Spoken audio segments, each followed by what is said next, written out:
ಕರುನಾಡು times ಚಾನೆಲ್ನಲ್ಲಿ ಸುದ್ದಿ ಮತ್ತು ಜಾಹೀರಾತು ನೀಡಲು ಈ ನಂಬರ್ಗೆ ಕರೆ ಮಾಡಿ.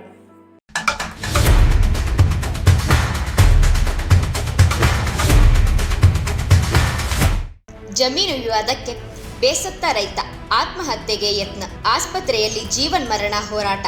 ಜಮೀನು ವಿವಾದಕ್ಕೆ ಬೇಸತ್ತ ರೈತ ವಿವಾದಿತ ಜಮೀನಲ್ಲೇ ವಿಷ ಕುಡಿದು ಆತ್ಮಹತ್ಯೆಗೆ ಯತ್ನಿಸಿರುವ ಘಟನೆ ಚನ್ನಪಟ್ಟಣ ತಾಲೂಕಿನ ಕೂಡ್ಲೂರು ಗ್ರಾಮದ ಬಳಿಯ ಗದ್ದೆ ಬೈಲಿನಲ್ಲಿ ನಡೆದಿದೆ. ಪಟ್ಟಣದ ಮಂಗಳಾರಪೇಟೆ ಬಡಾವಣೆ ನಿವಾಸಿ ವಿಶ್ವನಾಥ ಎಂಸಿ ವಿಷ ಕುಡಿದು ಆತ್ಮಹತ್ಯೆಗೆ ಯತ್ನಿಸಿದ ರೈತ. ವಿಷ ಕುಡಿದು ಅಸ್ವಸ್ಥನಾಗಿದ್ದ ರೈತನನ್ನು ಪಟ್ಟಣದ ಸರ್ಕಾರಿ ಆಸ್ಪತ್ರೆಯಲ್ಲಿ ಪ್ರಥಮ ಚಿಕಿತ್ಸೆ ಕೊಡಿಸಿ ಹೆಚ್ಚಿನ ಚಿಕಿತ್ಸೆಗಾಗಿ ಮಂಡ್ಯ ನಗರದ ಖಾಸಗಿ ಆಸ್ಪತ್ರೆಗೆ ದಾಖಲಿಸಲಾಗಿದ್ದು, ರೈತ ವಿಶ್ವನಾಥ್ ಆಸ್ಪತ್ರೆಯ ಐಸಿಯುನಲ್ಲಿ ಸಾವು ಬದುಕಿನ ನಡುವೆ ಹೋರಾಟ ನಡೆಸಿದ್ದಾನೆ.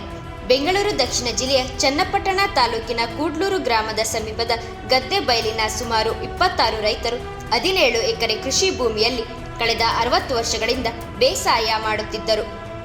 ಆದರೆ ಇತ್ತೀಚೆಗೆ ಸಿದ್ದೇಗೌಡ ಎಂಬಾತ ಜಮೀನು ತಮಗೆ ಸೇರಿದ್ದು ಎಂದ. ಈ ಹಿನ್ನೆಲೆಯಲ್ಲಿ ರೈತರು ಹಾಗೂ ಸಿದ್ದೇಗೌಡ ನ್ಯಾಯಾಲಯದ ಮೆಟ್ಟಿಲೇರಿದ್ದರು. ಇಂದು ಬೆಳಿಗ್ಗೆ ರೈತರು ವಿವಾದಿತ ಜಮೀನಲ್ಲಿ ರೈತರು ತಾವು ಬೆಳೆಸಿದ್ದ ಭತ್ತದ ಫಸಲನ್ನು ಕಟಾವು ಮಾಡಲು ರೈತರು ಮುಂದಾದ ಸಮಯದಲ್ಲಿ ಜಮೀನು ತಮ್ಮದೆನ್ನುವ ಸಿದ್ದೇಗೌಡ ಹಾಗೂ ಸಹಚರರು ಪೊಲೀಸರ ಸಹಕಾರದಲ್ಲಿ ತಡೆದ ಹಿನ್ನೆಲೆಯಲ್ಲಿ ರೈತರು ಹಾಗೂ ಪೊಲೀಸರ ನಡುವೆ ಮಾತಿನ ಸಮರ ನಡೆದಿದೆ. ರೈತರು ಬೆಳೆ ಕಟಾವು ಮಾಡಲು ಪೊಲೀಸರು ತಡೆದು, ನಿಮ್ಮ ಬಳಿ ಯಾವುದೇ ದಾಖಲೆ ಇಲ್ಲ, ನೀವು ಮೇಲಿನ ಅಧಿಕಾರಿಗಳ ಜೊತೆ ಮಾತನಾಡಿ ಎಂದು ತಡ ಮಾಡಿದ್ದರಿಂದ ಬೇಸತ್ತ ರೈತ ವಿಶ್ವನಾಥ ಈಗಲೇ ಕಿರಿಯ ಅಧಿಕಾರಿಗಳಿಂದ ಹಿರಿಯ ಅಧಿಕಾರಿಗಳು ಹಾಗೂ ಪೊಲೀಸ್ ಅಧಿಕಾರಿಗಳನ್ನು ಭೇಟಿ ಮಾಡಿ ನಮ್ಮ ಅಳಲು ತೋಡಿಕೊಂಡಿದ್ದೇವೆ. ಆದರೆ ಅಧಿಕಾರಿ ವರ್ಗ ಮಾತ್ರ ಉಳ್ಳವರ ಪರವಿದೆ.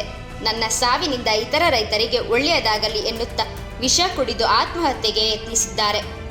ಈ ಹಿಂದೆ ಸಹ ನೊಂದ ರೈತರು ನಮ್ಮ ಕರುನಾಡು ಟೈಮ್ಸ್ ಕಚೇರಿಗೆ ಬಂದು ಅಳಲು ತೋಡಿಕೊಂಡಿದ್ದು, ಅದರ ಸುದ್ದಿಯನ್ನು ಪ್ರಸಾರ ಮಾಡಿದ್ದನ್ನು ಸ್ಮರಿಸಬಹುದಾಗಿದೆ.